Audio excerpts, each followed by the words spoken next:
শরীয়তপুর জেলা সদর হাসপাতালে কর্তব্যরত চিকিৎসক ডাক্তার নাসির ইসলামের উপর বর্বর হামলার প্রতিবাদে লালমনিরহাটে মানববন্ধন অনুষ্ঠিত হয়েছে। সোমবার দুপুরে শহরের মিশন মোড়ে Bangladesh private hospital and clinic diagnostic association BPHCD এর লালমনিরহাট জেলা শাখার আয়োজনে এই কর্মসূচি পালিত হয়।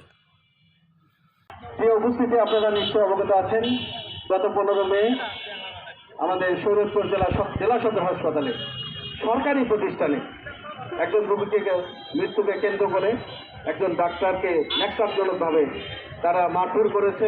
এমনভাবে মারধর করেছে আপনারা হয়তো ইতিমধ্যেই ফেসবুকে দেখেছেন।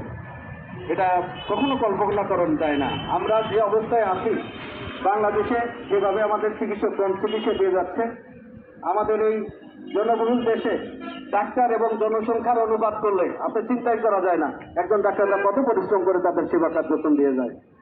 বক্তারা চিকিৎসক ও স্বাস্থ্যকর্মীর উপর হামলা বন্ধে কার্যকর পদক্ষেপ এবং হামলাকারীদের দৃষ্টান্তমূলক শাস্তির দাবি জানান।